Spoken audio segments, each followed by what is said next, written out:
This is Alexander Barbir. He's a U.S. missionary to Nigeria that has been touring the Middle Belt region of Nigeria, like Benue, Jos, and every other part of the Middle Belt. Affected by Fulani herdsmen attack, destruction of lives and property, and displacement of millions of people out of their homeland. In this video, he's talking about the destruction caused by Fulani herdsmen and the terrible conditions that the people that were displaced are facing in the IDP camp. Guys, you need to watch this video so that you can see for yourself.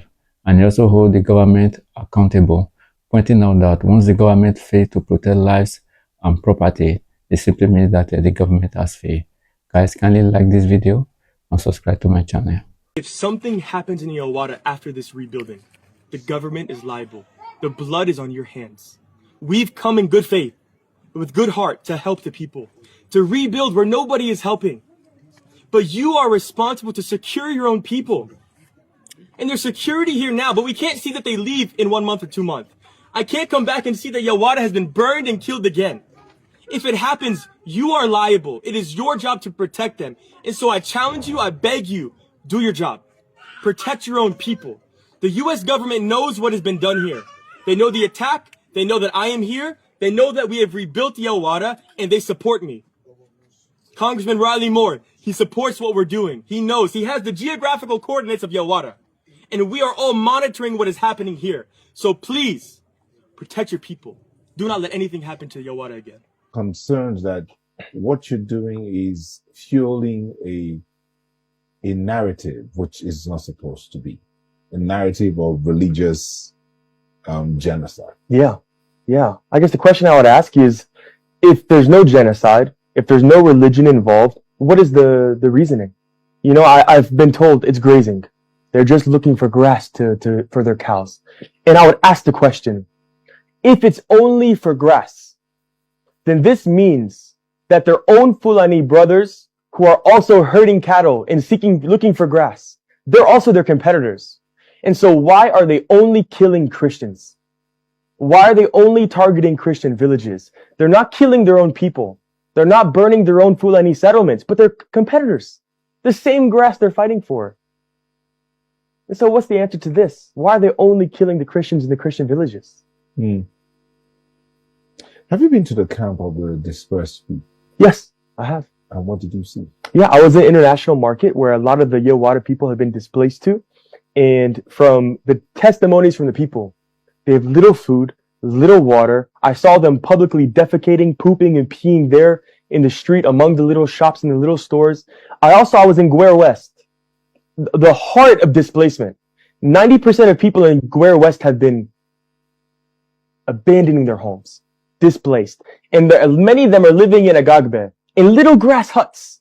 They said that they receive food maybe every 3 or 4 months from the government. They have nothing. They've been forced off of their lands and nobody is fighting back. They've accepted this to be displaced. Is your humanitarian service targeted at only Christians? Because that's what a lot of people. Yeah. You know, the heart of why I'm here is Christ. It is because I am a Christian. I'm a follower of Christ. I've been called to make disciples of all nations, to share the gospel to every tribe, every tongue, every nation. But where we build, the people we help many Muslims. In fact, we built a school in Kanu. We built churches. We're building schools in Bauchi. We're building ongoing in Kebbi. We have plans in Taraba, Adamawa. We have plans everywhere. And so we literally built a school for primarily Muslim people in Kanu, in the rural area. And these Muslims are benefiting because there was no education. There was an Islamic school to teach Islam, but no school to teach people how to read, how to write, how to do math. They weren't caring for them. And so we went in to be able to care for those people, Muslims, Fulani. In an Islamic school to teach them, because you felt that they were not learning how to read and write? No, there was no active school in that area. Okay. No school at all. We built the first school. You were part of, or you attended the funeral ceremonies of the Sling community. So Yes. Tell us what you saw. Yeah, you know, I was actually on my way traveling to Benue to be able to continue the rebuilding of Yawata village. And I received a notice that there was a killing. The 7 Christians were killed in Kuru on the way that we were leaving. And I said, I have to go.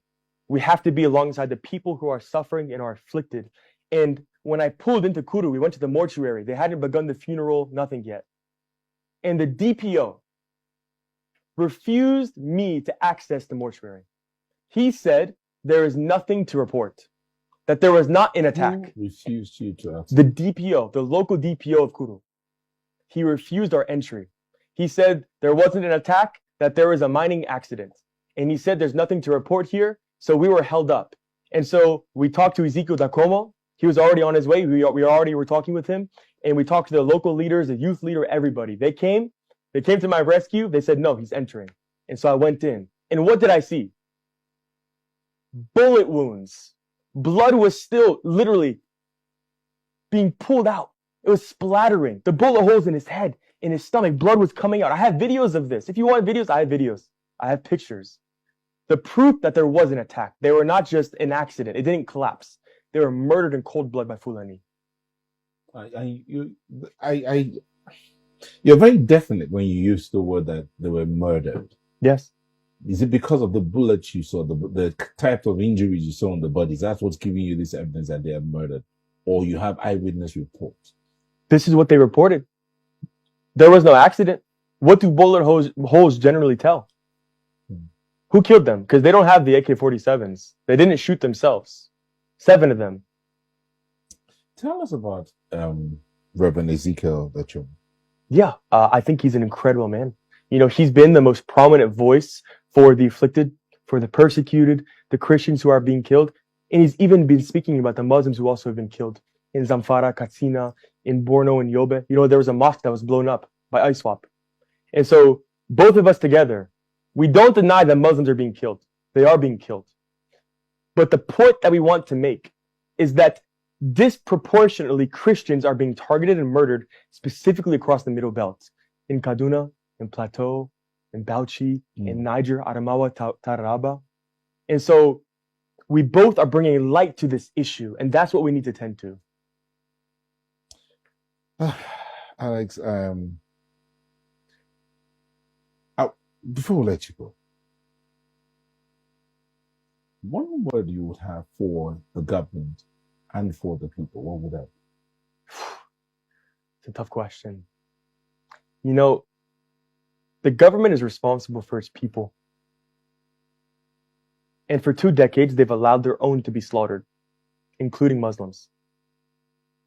Killed, burned, slaughtered like sheep, burned like charcoal. I've seen the bodies, even little babies that are just lumps of charcoal sitting on the floor. I've seen bones in the rubble. I've held the bones. They are allowing this for 2 decades. And so the Nigerian government needs to be accountable. They need to tell the truth. And they need to protect their own people. That's what we're calling for.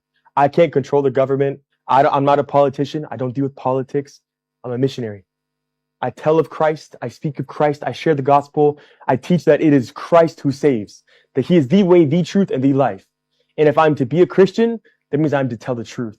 If I'm to be a Christian, I am to hold people accountable. If I'm to be a Christian, I am to speak for justice, to speak for the ones who don't have a voice.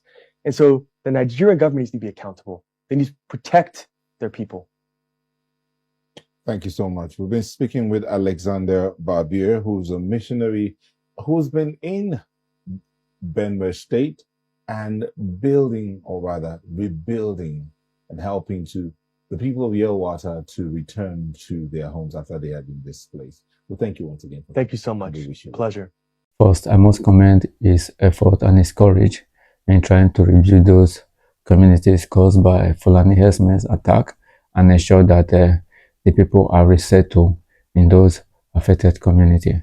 It is obvious that the US government know that it's here, and also they're also aware of its fact-finding mission. To be honest with you guys, I don't really know how we get to this level of insecurity, because the way it is going now, it is obvious that the government seems to be losing out, because if this thing is not tackled on time, it may become a cancer and spread far and wide, and at that time it will be too late, meaning that all man to himself. And I hope that we will not get to that terrible situation.